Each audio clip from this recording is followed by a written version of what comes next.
விஜய் நடித்த ஜனநாயக படத்திற்கு உச்சநீதிமன்றம் இன்று மேல்முறையீட்டு மனுவை தள்ளுபடி செய்துள்ளது. இதுக்கு விசாரிக்க முகாந்திரம் இல்லை, நீங்கள் உயர்நீதிமன்றத்தையே போய் நாடுங்கள். ஒரு சட்ட ரீதியான அநியாயம் நடக்கும் போது இந்த நாட்டிலே கடைசியாக முறையிடக்கூடிய ஒரு இடம் தான் உச்சநீதிமன்றம். ஆனால் உச்சநீதிமன்றம் விசாரிக்கிறதுக்கே விரும்பவில்லை என்றால் அப்போ ஜனநாயக முறைப்படி வேறு எங்கே செல்ல முடியும்? உயர் நீதிமன்றத்திலே தடை வாங்கிய சூழல் இல்லாதானே அவர்கள் வந்துள்ளார்கள். ஒரு படத்தை தயாரித்து அரசியல் ரீதியான ஒரு படமாக இன்று அதை தடை செய்துள்ளது வேடிக்கையாக உள்ளதல்லவா? பார்த்தோம்னா இதே மாதிரியான ஒரு வழக்கு ரஜினி நடித்த வழக்கு தான். அந்த படத்துக்கு பேனா கத்தியில் வீட்டில் கிச்சனில் இருக்க பேனா கத்தி எடுத்து கழுத்தை எடுக்கிற பட சீன்லாம் வந்ததுனால மக்கள் முறையிட்டதுனால ஒரு வழக்கு தொடுத்தோம் உயர் நீதிமன்றத்தில். இல்லை நீங்கள் இது பப்ளிசிட்டி மாதிரி தெரியுது, 1 லட்ச ரூபா கட்டுங்க விசாரிக்கிறேன்னு. 1 லட்ச ரூபா கட்டி விசாரிக்க வேண்டிய வழக்கு அல்ல அது.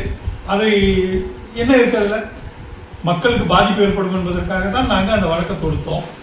பிள்ளைகள்லாம் பார்க்க முடியலன்னு. ஏன்னா உலகம் மொத்தம் அதுக்கு ஏ சர்டிஃபிகேட் கொடுக்கப்பட்டது. ஆனால் இந்த CBFC certificate of board of films and arts என்ன கொடுத்தாங்க? யூஏ கொடுத்துருக்காங்க. எங்கேருந்து கட்டுப்படுத்த முடியும்? யூஏன்னு கொடுத்த போது தியேட்டருக்காரன் பார்க்க முடியுமா? 18 வயசு ஆயிடுச்சா இல்லையா பார்த்துட்டு இருக்க முடியுமா? இது வன்முறையை தூண்டும் வகையாக உள்ளது. அப்படிதான் வழங்கப்பட்டோம். அதுக்கெல்லாம் கொடுத்த சர்டிஃபிகேட் கொடுத்த சிபிஎஃப்சி இந்த தாவேகா விஜய் நடித்த தாவேகா கட்சியை ஆரம்பித்த விஜய் நடித்த இந்த கடைசி படமான ஜனநாயகத்திற்கு இப்படி அலைக்கிழிக்க வேண்டிய அவசியம் என்ன இருக்கிறது? உயர் நீதிமன்றம் தனி நீதிபதி ஏற்கனவே உத்தரவிட்டுள்ளார் இதுக்கு அனுமதி கொடுங்கள் என்று. அப்படி அவர்கள் கொடுத்த தலையாணை தவறு என்று. அப்படி இருக்க இப்போ எதுக்காக கொடுத்திருக்காங்க?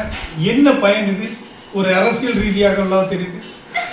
இதற்கு அவசர கதியாக மேல்முறையீடு செய்து தனி நீதிபதியினுடைய உத்தரவை எதிர்த்து மேல்முறையீடு செய்து அதற்கு ஒரு தடையாணை மீண்டும் 21ஆம் தேதி வர வழக்கு என்று போடப்பட்டுள்ளது. அப்படி இருக்கும்போது அதை எதிர்த்து தான் உச்ச நீதிமன்றம் போனாங்க. ஏன்னா இந்த இடைப்பட்ட காலத்துல இந்த பொங்கலுக்கு ரிலீஸ் பண்ண அவர்கள் போட்ட பணத்திற்கு லாபத்தை சம்பாதிக்க முடியுமா என்ற ஒரு தொழில் ரீதியான பாதிப்பை கொண்டு இந்த நாட்டில் இருக்க உச்ச நீதிமன்றம் சென்றார்கள். ஆனால் உச்ச நீதிமன்றம் இதை நாங்கள் விசாரிப்பதற்கு இல்லை.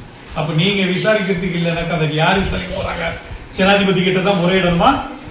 விஜய் அவர்களே ஜனாதிபதியிடம் செல்லுங்கள், உங்களுக்கு அங்கதான் தீர்வுன்னு நினைக்கிறாங்க. காலம் பதில் சொல்லும்.